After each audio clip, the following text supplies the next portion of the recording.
of Eric Garner, Miss Gwen Carr. The mother and father of Sean Bell, Valerie Bell, and William Bell. The fiance, I need help up here to tell them where you want them. Of Sean Bell, Nicole Paul Bell.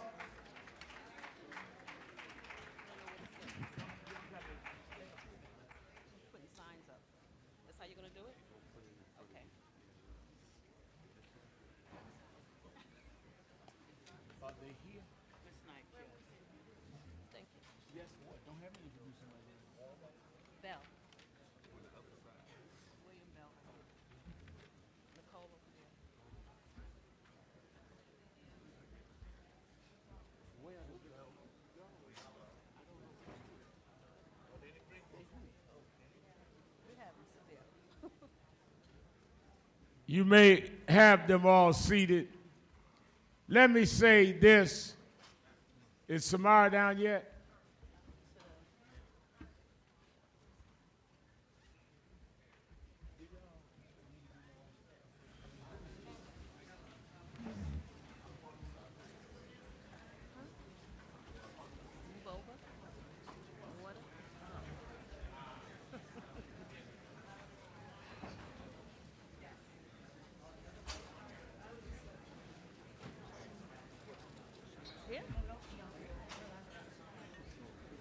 As we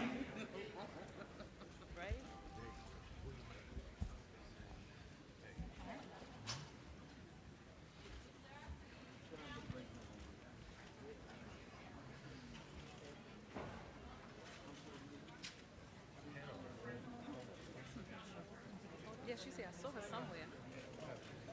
Somewhere, I don't know where, but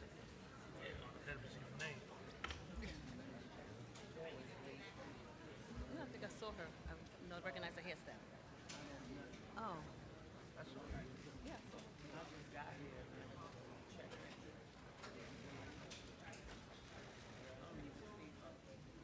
we are doing this panel, and then we will follow up with our police policy panel, where the parents of Michael Brown will join. But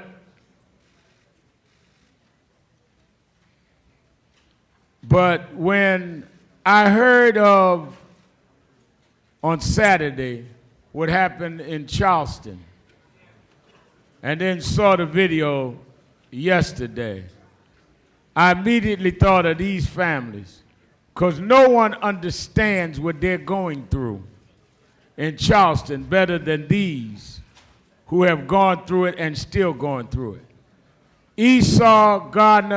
Esau and them are still waiting on the Justice Department and still pursuing justice. The Bell family has stood for years with other victims. Today, the brother of 12-year-old Samir Rice will be joining us in the afternoon panel, and Michael Brown's family. One of the things about fighting these fights is you get very close. We became like brothers, William Bell and I, and the Gardners and I, because when the cameras are gone, it's only those of us that are committed that's going to be there every week and every day. Some people see their loved ones as an issue. We see them as human beings. And aside from the social policies and the policies that we will discuss later to deal with policing in our next panel, the human element I think we miss. The pain, the recovery, the commitment to get through this for them. So we wanted to have a session where you could hear from the victims and they could deal with lives. That yes, the media, I'm controversial to them, but you're not shooting Al Sharpton, you shot her husband. You choked her son and her husband. You shot their son. So I think sometimes even those of us on this side forget we're talking about human beings. There's no one in America, no one in the world better at healing and dealing with that than the moderator of this panel. And I say that because she has helped me.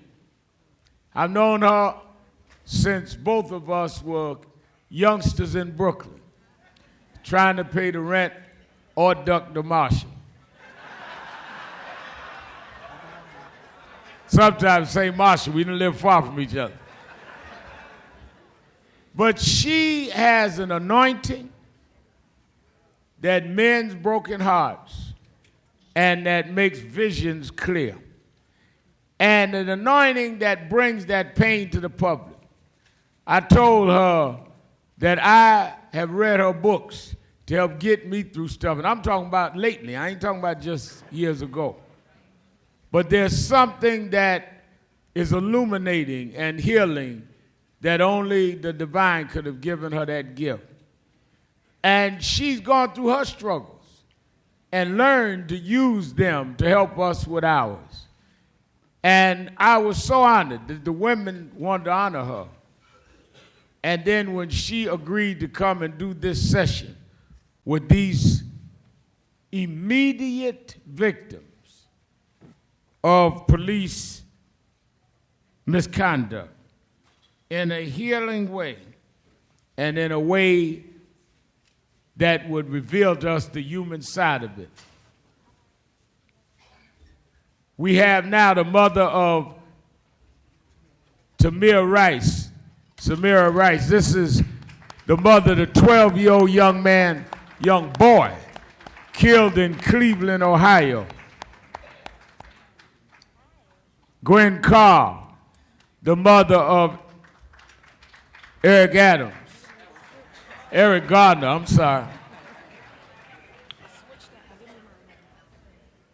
And also joining the panel is, you know, my sister and friend, beloved, down through the years.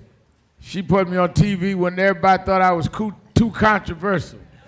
Soul Dad O'Brien.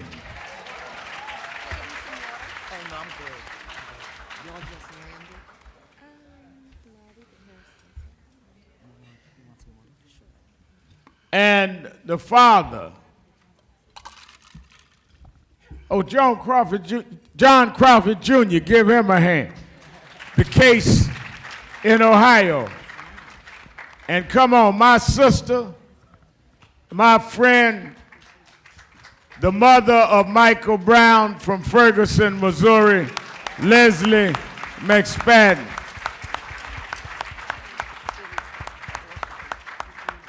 Sit here, Leslie. That's all right. No one could minister better and communicate to us better what we need to do. Because I told them all that we as an organization was going to be with them to the end. And we're going to keep that commitment. But then we need to know how to be with them and what helps them. Because everything that you feel may not necessarily be helpful. Could be sincere, but doesn't have to be helpful. And a lot of times, like when I say to them, if you need something, call me, it's not because I'm trying to be all that, but because I don't want them to have to make bad choices in a bad situation. So sometimes you'll do things you really didn't want to do, but you're in a bad situation and you don't know what to do. How do I know that? Because I've been there and I've done that. I didn't learn that from heaven. I learned that growing up in hell. Next door to you. Don't be laughing at me. So I understand you ain't got the rent. And even though you're on TV every night People say, you ain't got no rent, I say on TV. Yeah, I understand that. Because the TV don't pay rent. In fact, if you don't pay, you ain't gonna watch TV too long. I understand crying, and it don't seem like nobody understands that. Anger, but you can't show it. Hearing nonsense, but the lawyer tell you don't call it nonsense, but it is. And I wanted the healer, the minister, the one that I believe was anointed to deal with this, to guide this conversation so we could learn how we could understand them and be helpful to them. And I'm glad so many of you came to this workshop.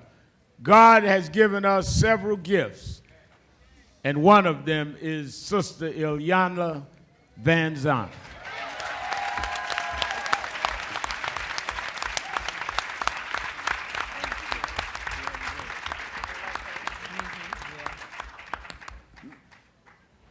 I am honored to be of service, for that is my purpose for being on the planet, to be of service, to be a demonstration of the presence of the Creator's love, and most of all, to bring honor to my father, Horace Lester Harris, and my mother, Sahara Elizabeth Jefferson, neither of whom lived long enough to see me stand publicly and bring honor to my entire ancestral line. So I'm honored to be of service to you today.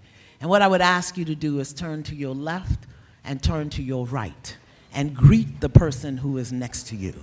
Because so very often we come into space to share time and energy, we don't even know who's sitting behind us. Come on, see who's sitting behind you. Yeah, and if it just overwhelms you, just give somebody a hug. It's free, so that we can have some different energy moving in the space. Yeah. What about y'all people on the wall? Y'all ain't greeting each other. Hello. Are you above greeting? Come on, greet somebody. There's a little group right there. Y'all ain't beating nobody. Come on, greet somebody right there. Somebody shake a cameraman's hand so he'll put on the long, narrow lens, so we all look good. Yes. Now I want you to reach out and take your neighbor by the hand. Take your neighbor by the hand. Standing or sitting, take your neighbor by the hand. Get off your phone and take your neighbor by the hand. One of the reasons that we experience what we experience in life and in living is because of separation. I don't see you as a part of me. I see you as over there. You're different. You're separate. And as long as you're separate, I don't get that what happens to you also happens to me, whether I see it or feel it or not. So the other thing I want us to do in this space, just so that we can kind of bring a little calm down, I want you to take a breath with me. Come on, breathe. And let it out. Yeah. The first and most ancient name for God was Ah. Ptah. Amen. Ra. Buddha. Allah. Ah. The oldest, most sacred sound for the name of God. Let's take a breath.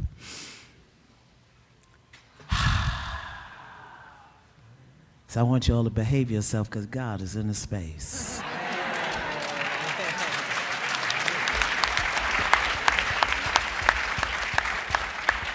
I want to make sure that all of the panelists have a mic that they can get to.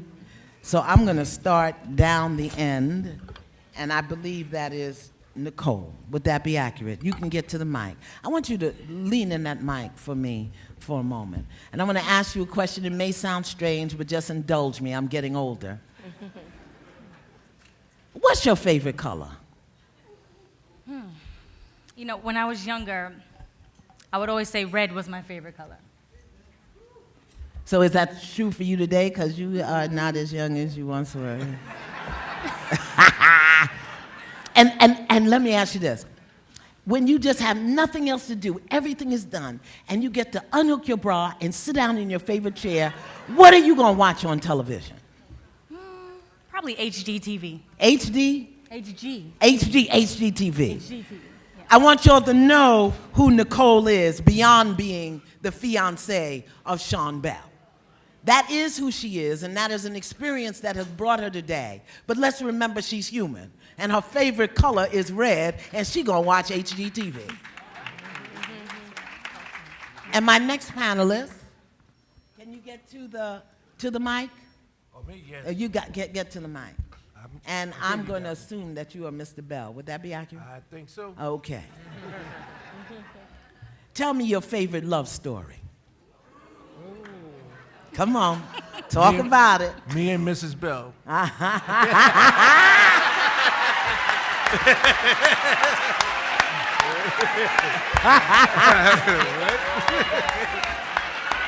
All right, just being Mr. Bell. That's a love story. Somebody talk to me.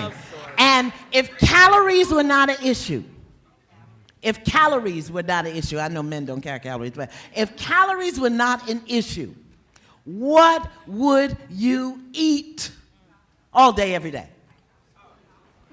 Wow. Well, I'm from the country, so I eat a lot of cornbread, collard greens, stuff like that. All right. You know what I'm saying? I'll tell you exactly what I eat. Okay. Mr. William Bell Sr. is the father of, and we know how he lost his son. But when you think of him going forward, I don't want you to be separate. I want you to know that this is a cornbread, collard green eating man that loves being who he is, Mr. William Bell. Thank you.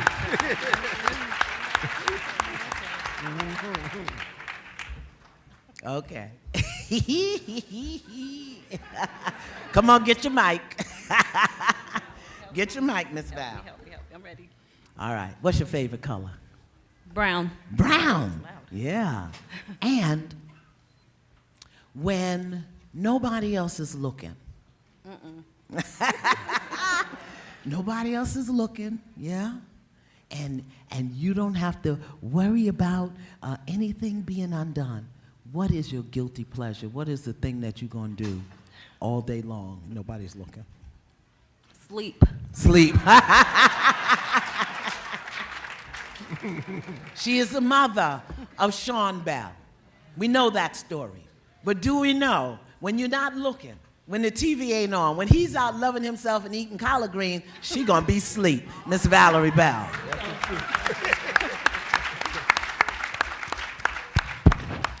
Miss Esau, come on, give me a smile.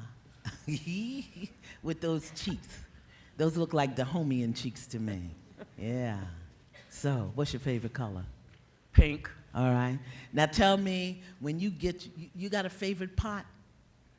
I don't cook. You don't cook? I'm Okay, done well, I ain't gonna ask you that. I'm done cooking. Do you I'm eat? not gonna say I don't cook. I stopped cooking. You stop. Yeah, when my husband got killed, I stopped cooking. Okay, so before that, let's go back before that. Before that? Yeah, so did you have a favorite pot before that? Yeah. Yeah, baby, because I got one. It is horrible. I don't even bring it out in public. In fact, I cook in it, and then when the guests come, I put it away, because they would not eat anything that come out that pot. That's what it looked like, right? You got one of them? My children made a joke the other day because they said, Ma, you went out and you bought, I just moved into a new apartment. Said, Ma, you went out and bought a whole brand new pot set, and you don't cook. The only pot I've used is the coffee pot to boil water and make my coffee in the morning. All right. And that's it. So in that other pot, before your husband made transition, in that pot, when you was gonna get down with the cooking. Oh yeah, see now she know what I'm talking about. He loved my neck bones and lima beans. Come on, somebody talk about it. Talk about a neck bone. So tomorrow, when you're thinking and praying and sending out good vibes to Miss Esau, I don't want you just to think of her as the incidents and the issues that she's been through. I want you to think of her as a neck bone, lima bean cooking woman that don't cook no more. Miss Esau Snipes. Yes. All right, Miss Leslie. Mm-hmm. We got to get you a mic. Oh.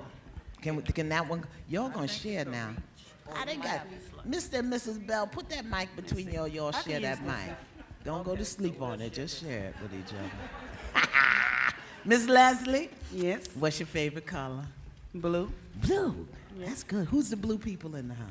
All right now. See, you have something in common other than the issues and the incidents. Yeah? Are you a cooker? Yes. You like, okay, tell me.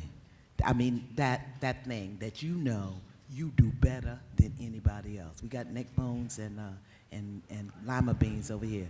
What is it that you're going to lay down? You're going to hurt somebody with it. What's that? Everything I do. Oh. All right now. So when you wake up tomorrow That was a good and you are thinking about Miss Leslie, know that she will hurt you with what she do, Miss Leslie McSpadden. Yes. Miss Shamir, tell me now, Samaria or say it? Samaria Rice. Samaria. Okay, because with a name like Yamla, I'm very sensitive to mispronouncing people's names. They have called me some of everything. What's your favorite color? Well, I also like ocean blue. Ocean blue. Let's be specific. Now, if money were no object, time were no object, you could have it any way you wanted to have it. Where would you go and what would you do? I was up all night tossing and turning. I ain't been. Yeah, she smiled. Did you see that smile? Keep it clean, Miss Ryan. With or without the children? Without the children, you can't have no fun with the children. Oh, Those little buggers, leave them home. Without the children, nobody's looking. And you got a big hat. okay. Probably the Caribbeans, and I will sleep. You'd go to the Caribbean and what? Go to sleep. Go to sleep. You go to the Caribbean to go to sleep. Yep. You don't get out much, do you? No. So tomorrow, when you are thinking of Miss Samaria, think of her in the Caribbean with all of those hot young bodies sleeping. Okay? Miss Gwen? Yes. I'm going to ask you, what's your favorite color? My favorite color is red. Red? Yes. Yeah, we're the red people. Hey, all the fire people, all right. I want you all to think of her now. If I had a magic wand, yeah, and I could just clunk you right on the head and say you could have anything you want, what would your wish be? For you, not for the kids, not for, what would it be for you? Clunk. For me, well, first of all, I would like my son back. Okay, we know that. And, well, since I know that's impossible, I would like a vacation to nowhere, just sailing around, enjoying. On the ocean blue water. Yes, on ocean blue water. You got clothes on? But I'm not going to be asleep. You're not.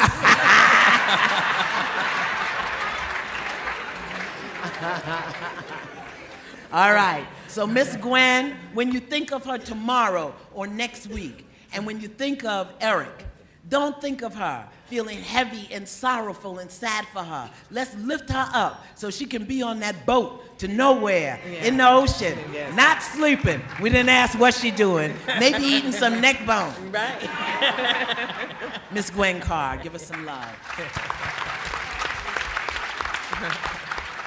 My comadre, my sister. All right, now, here we go. See, y'all see her do the news, but now we getting ready to I got to think of something real good.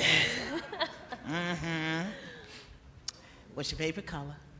Black is my Is it? favorite color. All right. Yep. Good for you. Now, no children, no husband. You can have it any way you want it for all day long, anywhere in the world. Where would you be and what would you be doing?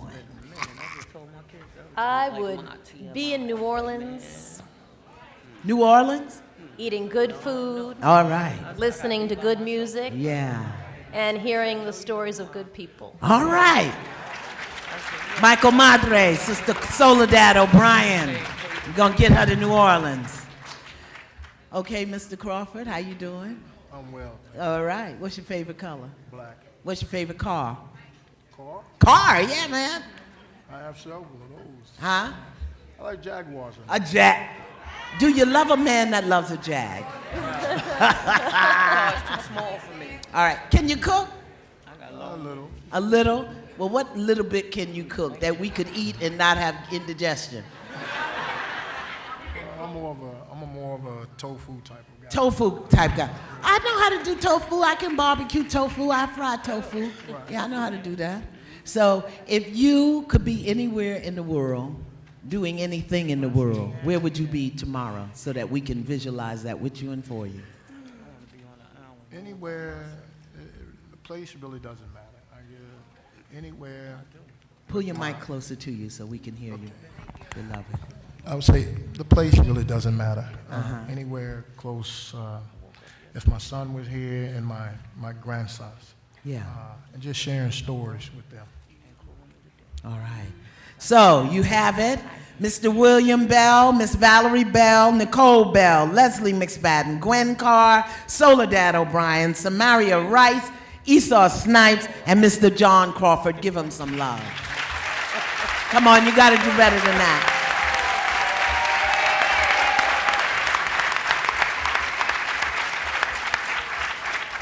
Because it's one thing to have an issue, a situation in your life. It's another thing to do it publicly.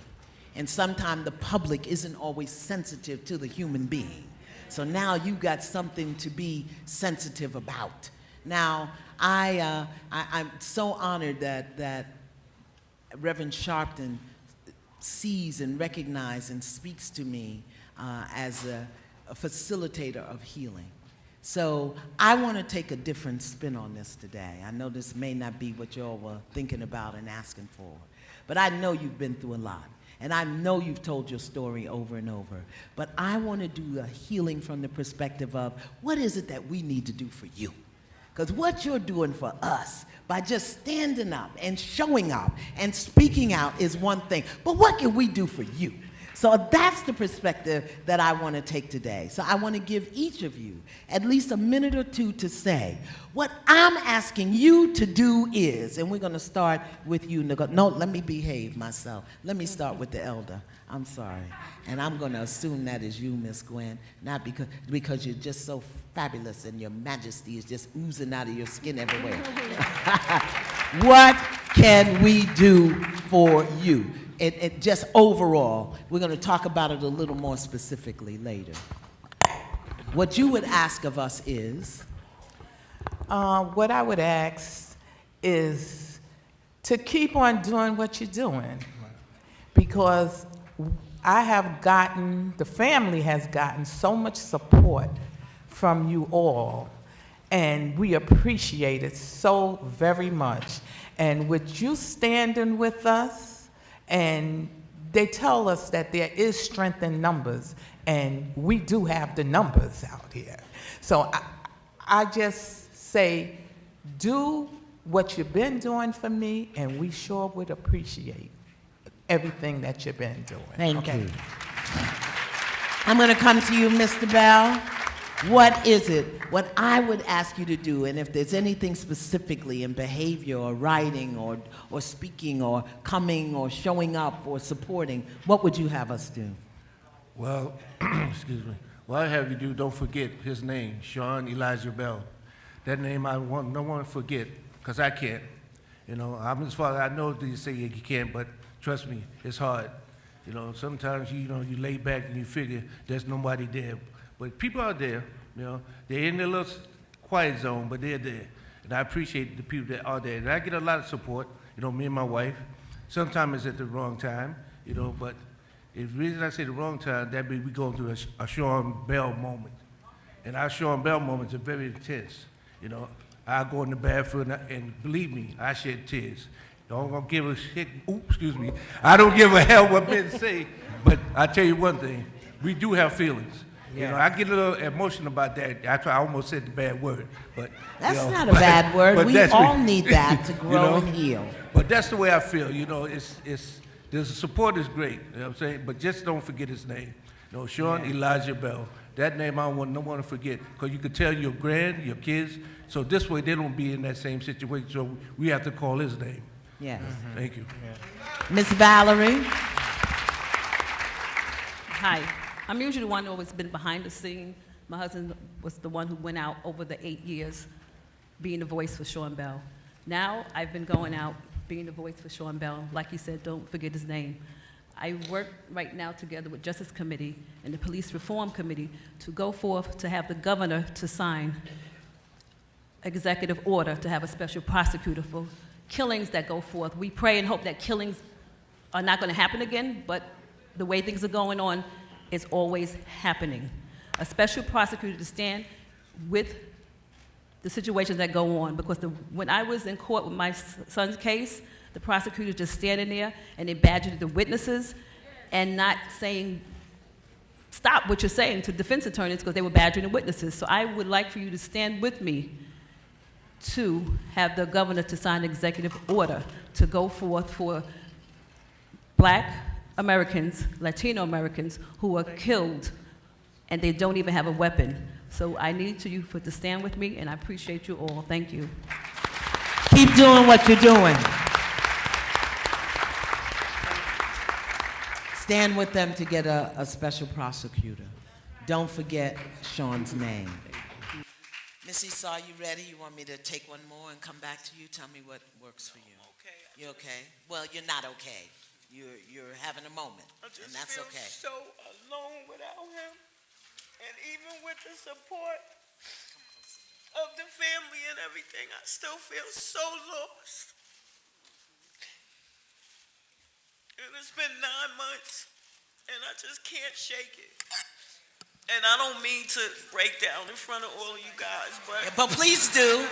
Please do, because she's human. She's not a news story. She's not a headline. She doesn't cook anymore. She has a pot for her neck bones and her lima beans. Think about that. Think about that. I look out at all the faces, you know, and everywhere I go, I get so much support from strangers. And I never knew that strangers could show so much love and compassion for someone that they don't even know. We do know him. We do. And all the support that I've gotten, and even today with all of you guys here, none of my children are here, and I wanted them to be here so bad, just to be here so I could look out into the crowd and see their faces. And maybe I wouldn't have broke down, but I just feel so alone. And my son came home from college last night, and I was in my room, and I looked at the news, and they showed just a small clipping of his video. And I started crying, and my son came in the room, and he's like, "Mom, what's wrong?" And I said, "Eric, I just feel so alone." And he said, "You're not alone, Mommy. We're here with you." I said, "Yeah, but y'all have your own lives to live. I can't make y'all stay here with me because I'm lonely. You know, I need for y'all to be productive members and make your own way in the world. I gave you the tools, and I want you to use them. Me and your father put a lot of effort in 27 years to raise them 6 children, and they've made me so proud. And when I look at them, I know that my husband did his part before he left this earth, and I have to continue, and I have to stay strong for my grandchildren, and I have to fight and make sure that his name, like Sean Bell and your son, Michael Brown, that they're not forgotten, that our children, you know the struggles not only that we come from, but the struggles that we still have ahead. It's not over. We still have to go through this, and it's a shame. You know, I have a 3-year-old granddaughter, and her name is Kaylee, and she sees Reverend Sharpton on the TV, and she knows to throw her hands up and say, you know, hands up, don't shoot, no justice, no peace. And she should be reciting her A to Z's, not reciting that. Even though it's cute, yeah, it's okay, but at 3, she shouldn't know that, you know. And for her not to have her pop-pop no more, and her grandpa, and they loved their grandpa to death, and he loved his grandchildren and his children to death, and it's just so hard. But thank you. I don't want to take too much time, but thank you so much. All the time. I want to, when you get an opportunity, I want you to go home and I want you to look up the 7 stages of grieving. Because not only are the parents and the family grieving, we are also grieving. There's a stage of denial, there's a stage of bargaining, there's a stage of anger, and then there's a stage of acceptance. So my beloved sister, I'm seeing you still at the stage of not fully being able to accept this, and that is okay. What can we do to support you? What can we do to support you? I guess just keep giving me the love and the strength to keep standing strong for him. And so I don't, because sometimes I feel like I just want to curl up and just give up on life, but I can't. I have to go work for my kids and my grandkids, but sometimes I just want to give up. I swear I feel like I have no one. He was always there for me for the last 28 years, from the time that he was 16 years old till the time he was 43. And that's a long time to love somebody and then lose them in such a hurtful way and for the whole world to see. And nobody be held accountable for it. Okay, not yet. Not yet. Not yet. We are not going to affirm that nobody will be held accountable. We are accountable, and we will hold others accountable. We will do that. Yeah? So, I want us, let me get to my mic. I want us to, when we think about our sister, this mother, this wife, not in anger, but in gentleness and compassion and love. What if we just, everybody got up in the morning and just sent her some love and light? That would give her the strength that we need. We got prayer warriors in the house. Put her on your prayer list. If you got praying mothers in your church community at home, put her on your prayer list. Esau, E-S-A-W, Snipes, and all of her children. And Miss Gwen Carr, put them on your prayer list. That's something that we can do so that while we're doing the work at the physical level, hey, something else is happening for us. All right? So we're going to do that. I'm going to come on this side to you, Miss Samaria. What can we do for you? This is new for you. I think your son was 12. Yes. You still have a long way to go. What can we do to support you? Well, continue to keep supporting us, and I have it's a petition online, change.org/P/Cuyahoga County. Wait a minute, let me say it again. Change.org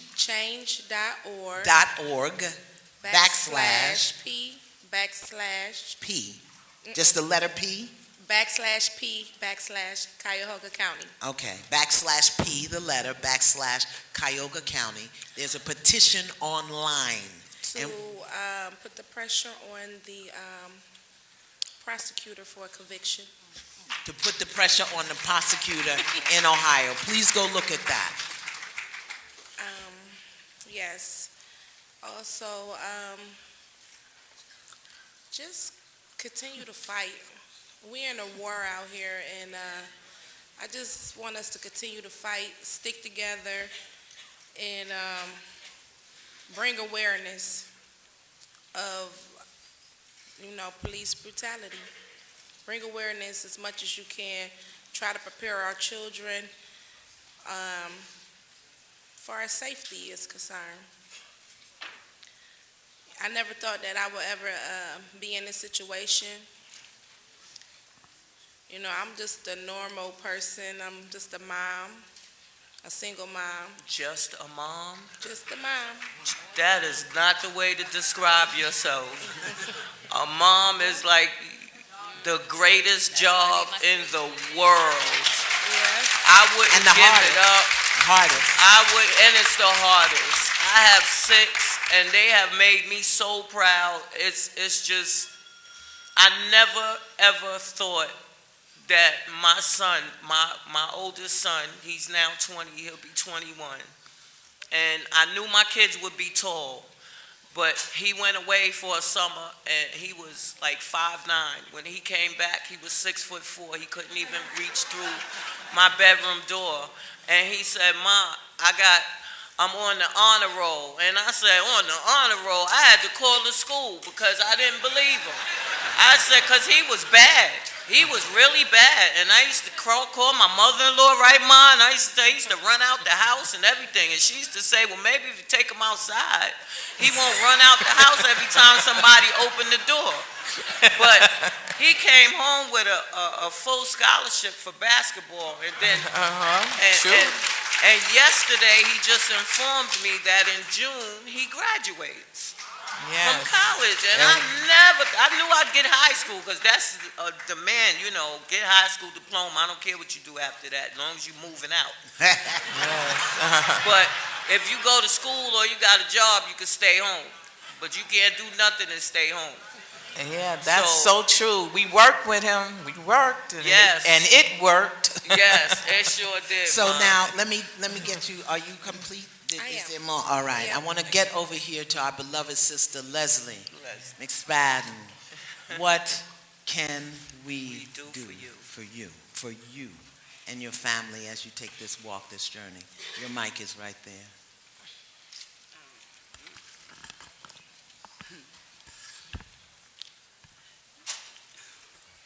You know, that's a hard question to answer, right? First off, I want to start off by saying Mother's Rock.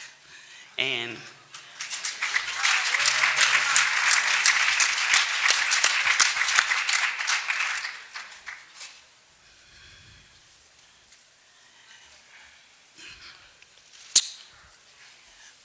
well, my son was took at a very young age. Tender, sweet age, 18. Most people turn 18, you figure, I'm an adult. I can make some adult decisions. I can do some things on my own. And he was headed that way. So, what everyone that has supported me and that continues to support me could do to help us in St. Louis and hopefully around the world is support our younger generation. Yeah. And let them know that whether you graduate from high school or college, that you are still good enough to be an alderman, a mayor, a police officer, a lawyer, doctor. You can be anything you want to be, but they have to be encouraged. And that starts at home. Yes, it does. Yes.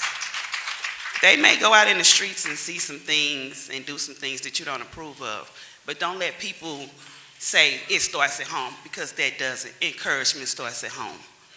And we have to encourage our young men and women and build them up so that everything that we're trying to do with the protests and the march can be done, that we will see an end result of it.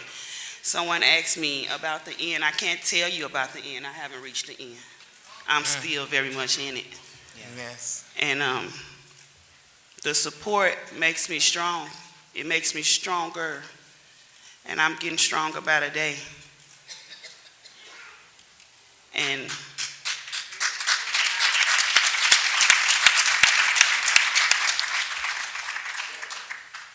I have 3 other kids, and it's scary. Yeah.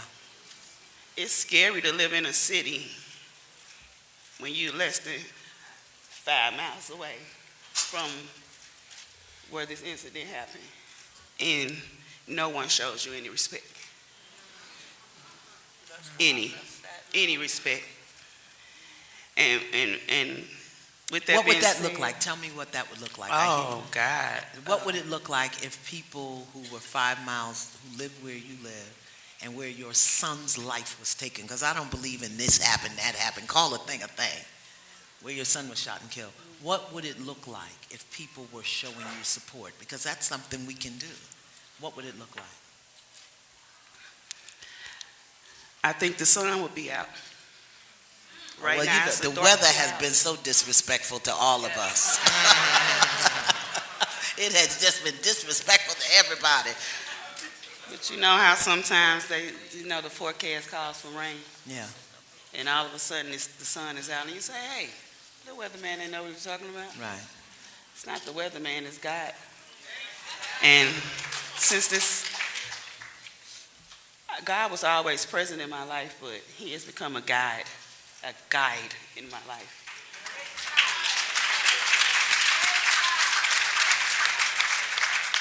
I did rely on man when this first happened to my son, because I figured, how could so many people see this and these few people not see what we see? What we saw. It's confusing, but I will continue to use God as my God. That's right. So we're going to put you on the prayer list too. I'm going to come down here to you, Mr. Crawford. I know this is a brand new experience for you. Many people may not even know your son's story yet, but what can we do to support you? Well, first and foremost, I want to express my eternal gratitude for the supporters, all who have and continue to support me, my legal team, and I appreciate the invite from Bishop Bobby Hilton and Nan for having me here. So first and foremost, I want to thank them for the invite and for the support that kind of piggybacking off of some of the other panelists, the support that's already in place. I would implore that you all continue to do that, to continue to support, to take action. That's something we all can do, to take action. Faith without works is dead. That's right. So we can, and I'm a big prayer. I pray to the Most High. If I didn't, I wouldn't be here right now because I would have already done something. You already saying? It may not come. So I want to just encourage that you continue to support and take action. Some of the ways we can do that is some of these changes, frankly, are going to be legislative. Yes. Because we're dealing with a system that primarily what they've done is they've taken some subjectivity, some writing in the law, and they have abused it. A few of our law enforcement guys have abused it. And so what we have to do is we've got to really cut the head off the snake, and that's probably going to be that's going to be on a higher level. It's going to be on the upper echelon, Supreme Court sort of deal, because that's primarily what we're dealing with. Continue to take action. Contact your congressman. Contact Attorney General's office. I want to give a special thanks to the Ohio Student Association for their involvement. Become activists. They're continuing. As I speak, they have something every single day that they're doing on behalf of my son in the Beaver Creek, the Dayton area, and just around the country. I can't go any place, and most people know the story of my son being shot by law enforcement in a Walmart. On the telephone. Right. And so it was 0.331 of a second that they gave him, no response time at all. 911 caller called and said there's a young black man in here about 6 foot tall waving a rifle at women and children, and they came in and killed him on the spot, essentially. So that's what we're dealing with. I understand it a little bit better by my background being under criminal justice umbrella for a number of years in various capacities. So I understand it from an internal standpoint more so than a lot of the other families, I would argue, because I worked in it, worked around it. So I know what we're dealing with. Yes. And I'm sure you do too. And because you're intelligent people, we can see video. It is what it is. That's right. Okay. Sure. But they'll have you to believe that you're not seeing what you really see. That's right. Also, John, So I just want to continue to encourage, and I implore that you all stay active. Don't let the names die. Don't let John Crawford Jr. die. I mean, the third, I'm sorry, I'm Junior. Eric Gardner, everybody. Michael Bell. And let us not forget Amadou Diallo, Eleanor Amadou Bumpers. Diallo, Let us not absolutely. forget all around the country. One But thing, right here in Diana, New York Absolutely. City. So you do whatever means possible. You email, you Yeah. text, you put things on social media. Yeah. That's what's great about social media. Use it as an asset. Yes. You know, if we can Facebook each other about things that doesn't mean as much, surely. So right now, everybody with a phone, I want you to tweet out, I am remembering. I am remembering Michael Bell, Eric Gardner, Sean Bell, Michael Brown. I'm getting old.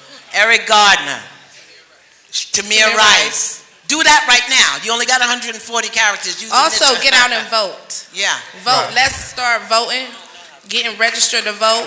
That's how Tweet we it gonna right get now. those. Tweet it right now. I am remembering. And I That's how also, we gonna get them people out of office, out of right. out of the that higher is, standards. I think what you're saying, let me just kind of summarize because we got to move, otherwise we'll be right here on this thing.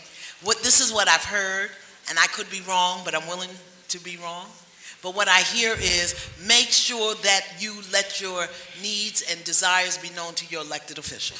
You need to know who your congressman is, your senator, your alderman, your council person, and keep lifting this issue up before them. and Is that continue, it? and I just want to close by saying this, all of the young people, if you continue to, if you know of a young person that's going to law school or who's pursuing law, when you encourage them to go in the capacity of prosecutors, we don't have enough of us Enough African American in certain positions to, and see, when you're outnumbered like that, you don't stand a chance, because a lot of people frankly have become desensitized to who we are, because we're not in certain positions that allow ourselves to have an even playing field. So if you know of anybody who's off into law, encourage them, to prosecute and to try to level the playing field so we can diversify this thing some, because essentially that's what's going on. Let us not be desensitized to each other.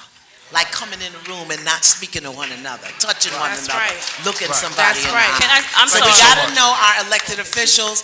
We've got to join, find out, and this is something we need to do when we finish here today, find out what organizations that these families sponsor, support, and get involved. Make your donation. Tithe to one of them. Tithe 10% of your salary every month or every week to one of these organizations. I do know that, oh my Lord, it just went right out my brain. But I do know that y'all have a foundation or a scholarship fund. We had a community center, but we wasn't backed up by the community as we thought we would. So right now we come out to speak to people. But also, if you're going to stand up with me for a special prosecutor, for the governor to sign an executive order, you can email me, vmbell1@yahoo.com.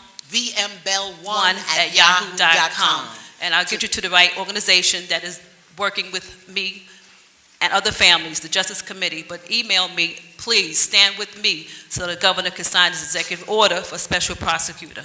And what I'm going to ask NAN to do is on their website to list the organizations that these families are involved with or starting or sponsoring, because I do know that there is a scholarship fund. So we need to get involved on that level. That we can do. Continue to pray for each and every one of them. If you're not a prayer and you go to church on Easter, put them on the church's prayer list and let them people pray for them, and so that we can continue to have them in strength. And I just want to say something. Okay.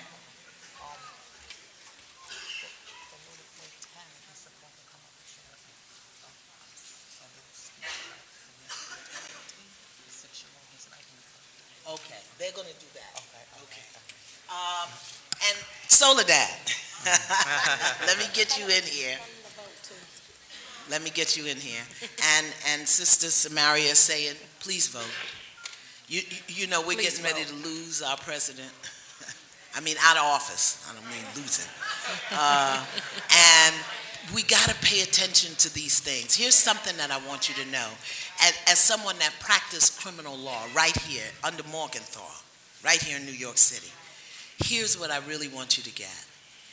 The laws are written in such a way that it doesn't mean that what was done wasn't wrong. It may not be illegal, but it can be very wrong. We need to understand that.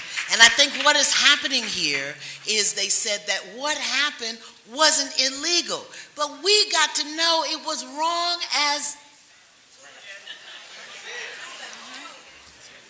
okay? So don't be discouraged because it wasn't illegal. Raise your voice about the wrongness of it. And that's how we can support these families. Soledad. It might surprise you to know that the federal government does not measure the number of times a police officer kills a civilian. We know the reverse, right? And we track in America today, we have the technology to track pretty much everything. So one might assume that if we're not tracking the number of times a police officer is killing a civilian, if I can't just call up a police department and say, listen, give me your stats on, last year, the year before, and what would be projected out for next year. Those are all things that are measurable. They do not exist. As a reporter, certainly, as someone who likes to do her work off of data, I think that would lead me to believe that there's probably a reason why we don't track these things. And I think that I would tell people to never give up on being outraged. Yes. Never get exhausted. You have to make sure you're pushing for these things. These are statistics that we could track, that we do not track, that are not kept. We absolutely need to have them. Yes. And so I would say I think it's really critical to make sure that we are doing that and people are demanding those things and they don't become completely overwhelmed by feeling that they become completely overwhelmed by what's happening and this spate of bad news. As a journalist, right? I'm knee deep in it all the time, and as mothers and fathers, you are knee deep in it every day of your lives. Yeah. And it's easy to become overwhelmed by it, and you have to say, I will not give up on being outraged. I will demand these statistics, which are measurable. We can get them. Yes. I want you to think about this while I go down here and talk to Nicole. I haven't forgotten you, Nicole. Think about this, Soledad. How can we use the media to keep the issue in front of our face? Because the media is with us for the incident, right, but then they abandon us when it comes to the issue. So think about that. Nicole, what can we do to support you? Young woman, lost your fiance. Tell me what we can do to support you, beloved. Well, I first just want to address each and every family member that's on this panel today. It's every year, myself and Mr. and Mrs. Bell, we participated in this panel, and we've seen faces, different faces, with the same struggle and the same problem. In 2006, we didn't know where to go, what to do, and my children were so small. My oldest was 3 and my youngest was 5 months. And to this day, the hardest part for me is taking care of my daughters and reminding them that their father is a good person. We forget, outside of the media, that there are other family members who are suffering. Yeah. Sean has a sister who's here. He has a brother who is struggling to this day. My daughter every day misses her father, and as strong as I am for myself, it's hard for me to be that strong for my daughter. Well, can I just say something? Maybe y'all need to stop being so strong and let us see the human side. We talk, we cry. Okay. She knows I'm human. Okay. We sit down over dinner and we talk about this. All right. And I sit there and I see Esau, who, I didn't have as many years as you. You were blessed to have 43 years with your husband. And I'm sorry. This is a stressful panel. I'm trying to stay focused here. But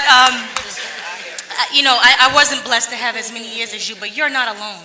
Yeah. For many years, I couldn't sleep in my bedroom that me and Sean shared. I slept on the couch. every day my mother, my sisters, my cousins would take turns coming over to help me with the baby, coming over to help me with the house, the daily stuff, remembering to go grocery shopping, things like that. I've met so many women, widows, who... I never thought in a million years I would ever be a widow. Absolutely. And I don't think any of us ever imagined that, but I've met so many women who have felt the same way you feel.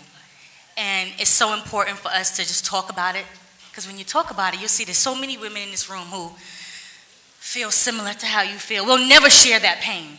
We don't know how you feel, but we know we share something similar. And together, we will get through this. Yeah. Together, each and every mother and father on this panel, every widow, everybody in the audience, we will get through this by doing what we're doing today, by talking about it, by joining an organization, by continuing to remember our loved ones and stand up for those who are voiceless. Okay. Absolutely. Let us not forget the human beings involved in this issue. This is not just an incident. Now we know, we hear their voices. They've asked us for something. We've got to remember that. And don't just pick up a sign or march or walk because everybody else is doing it. Sometimes you may be the only one out there with the sign. But do that. Take your good girlfriend and the cat or the dog or whoever you can with you, because you will inspire other people to show up. We all get busy, but if we continue to be so busy, this will continue to happen. We'll have 3 and 4 rows of parents and spouses up here. We need to do this. Soledad, how do we get the media to keep this issue in the forefront of our faces? Not just the incidents where everybody shows up and blows up, but the issue. There's an issue here. We do know there's an issue, right? Okay. Yes. So I'm sure many people know now the story of Mr. Scott, who was shot in the back by a police officer who said in the immediate aftermath, this happened in South Carolina, Yes. I feared for my life. There was a tussle over the weapon, et cetera. 3 days later, a videotape appears, shot by a bystander, I believe through a fence. Right? And suddenly, that story, which frankly, I've heard 30 times at least, I feared for my life. There was a struggle over a weapon, right? Suddenly, that story, when you watch it on videotape, has no correlation at all to what we now see. So, step 1, videotape. You have an opportunity with the technology that we all have that holds in our hands to take pictures at all times. So I think that could you imagine that case had there not been someone rolling from a distance who then had the bravery to step forward and turn it over? So you can do that, number 1. Number 2. Let's breathe, because we can't hear what they're talking and y'all talking. Record. Number 2. But let me ask you a question, because here's where I have an issue. We record it, and we turn it over to the news, and they play it 50 gazillion times before the wife, the mother, the children, the grandchildren, with seeming no level of sensitivity. So are you saying record for the media to give it to them? I think, first of all, if you hand over videotape to the media, they're going to run it. That's just the reality of how it works. And we understand that a story that is big news and sensationalistic, it will happen. So you have to figure out how to leverage that attention. But you also don't necessarily have to hand it over to the media. You can take and gather information on your own. There are tons of outlets that people are able to now upload on YouTube and send people to YouTube. I've got to tell you, and I understand I know all of these stories so well because I have reported them, covered them, read about them, and it breaks your heart. But I believe they are moving us closer to fixing that thing that we know is broken. And in a way, the sons horribly, it has to be that we get to a better place where we change laws and we make sure that we're holding people accountable. It seems impossible to me that people can die and we do not somehow change the trajectory. It's not even that they died, but when we looking at this thing, then they tell us this ain't what you looking at. That's not what you saw. Clearly, right. You didn't see that. But and what you saw, it's not illegal. That's why I say we have to go after what's wrong. Right. Forget what's legal and illegal. Right. What I just saw, that was wrong. Social media, as Mr. Crawford points out, is very powerful, right? Yes. Ferguson was not covered by the media until it was on social media and became such a big story on social media that news organizations had to send crews to go cover it because there was a massive conversation that was happening. Social media drove the coverage of that. I'm going to come to you. Wait a minute, because I got Mama over here waiting. I'm going to come. Okay, Miss Esau, you over there fussing. Come on. You're not going to say nothing? No, I'm not going to say nothing. You want to tell it to me and then I'll say it? Okay, well, tell me and then I'll tell you. Tell me in my ear. Them cameras is full of shit. Well, while they're talking. Mr. Crawford. Yes. Okay, Mr. Bell. Dying, not died, not getting killed or anything. He was actually dying, okay, screaming he could not breathe, okay, and you see it on camera and still nothing. So all that video camera nonsense is just exactly what it is. It's on us to attack the wrong, to go after the wrongness. My grandmother used to say, don't believe your lying eyes. You know, and that seems to be what they're saying to us. We have to go after the wrongness of it. Mr. Bell and then Mr. Crawford, and then we're going to come to closure. I was going to say this. My son was shot 50 times, and everybody want to know about that.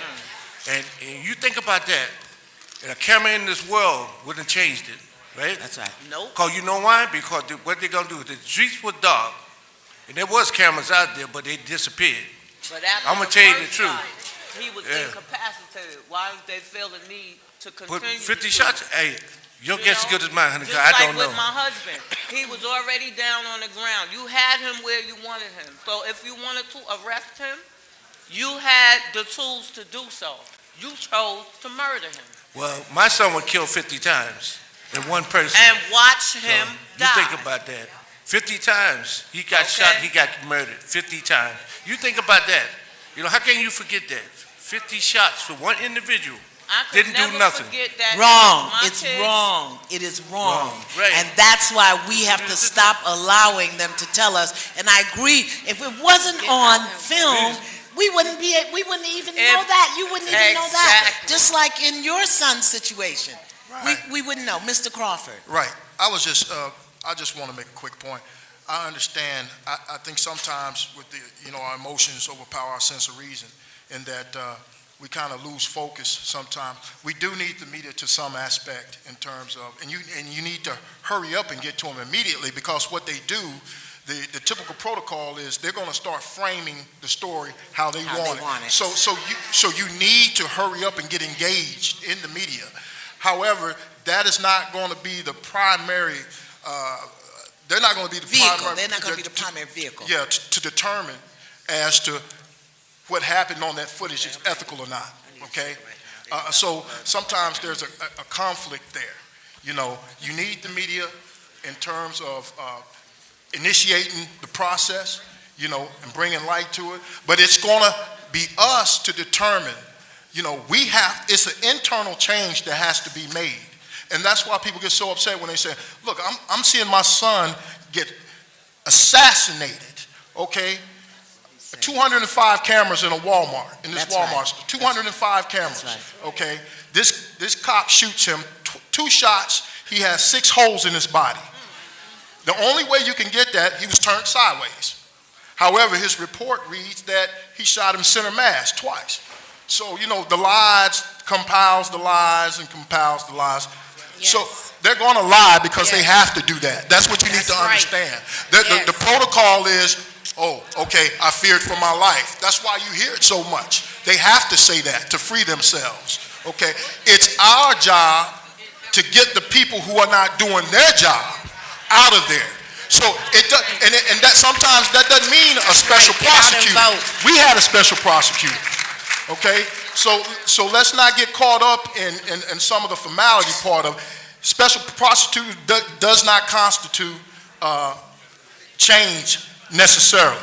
Okay, so because you can have special prosecutors not doing their job, as in our case. It's a change, you know, we need to take. So and so you must just stay mindful of that. You know, I think we have to do it all. We'd say that, let's get the special prosecutor and stay on him. Let's get the video and put it in the right places. Let's challenge the media to cover these incidences with integrity and put it on social media. Let's get the petitions out. So many things. This is what they're asking us to do. They have to go to the cases and the prosecutors and the courts and the lawyers. But what can we do? We've heard what they said. We've heard from Mr. John Crawford. His son was, John III, was 22 years old, fatally shot. Let us remember that Mr. Crawford is a praying man. Let us remember his favorite color is black. Let us do the things that he is saying. Charge your elected officials. Ask them what they're doing. Write to other ones. Let us remember Miss Gwen Carr. We know that she wants to be someplace in the warm water, and she will not be sleeping. Her son, Eric Gardner, let us keep her lifted up as a mother, understanding that she's also supporting Miss Esau. Miss Esau's children are her grandchildren. And let us remember, this is a woman who feels lost and alone in a community where there are hundreds of thousands of us who can pray for her and lift her up. And get online and find out what she's doing. Let us remember to do that. Let us remember Mr. William and Miss Valerie Bell. They've been hitting the bricks hard. They've been out here.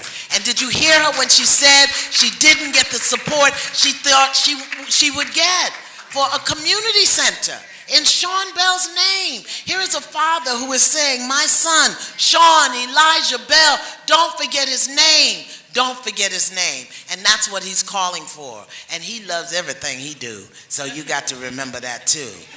Miss Leslie McSpadden, we know her son, Michael Brown, I believe was the angel that God used to bring this all to our consciousness. 2014, I believe, was the year of Ferguson. Let us continue to support her, continue to follow what she's doing. I will ask Nan to put online what everybody here is doing so that you can stay in touch. And don't just feel bad. Send your money, spend your time, organizing groups. If you can't do nothing else, pray and affirm that these people's vision and mission. Nicole, 2 babies that she's raising without her husband, a young woman. Support her. You have a foundation. We're going to put it online so that you will know. Miss Samaria Rice, her baby, 12 years old. Who can imagine? Who can imagine? And I have to just say this one little piece that really pissed me off. Is pissed off a bad word? Well, no. It pissed me off yesterday when I was reading up on the case and they said, well, he was large, he looked like an adult. Yeah. Somebody just smacked me in the eye right now, okay? So, don't forget, be outraged. See, we ain't pissed off enough. That's right. We just not. And this is what I want you to know. It will continue to happen and happen and happen and happen until we stop being shocked, until we call a thing, until we say no more and start hitting these people where the money is. When you start hitting them where the money is, then they start to listen. Oh, I'm just becoming radical. It's Brooklyn. It's my Brooklyn coming out on me. We want to... Walmart. And I have to say I do love Walmart, but I haven't been in there recently. We got to hold them accountable. Absolutely. Hold them accountable. Absolutely. So,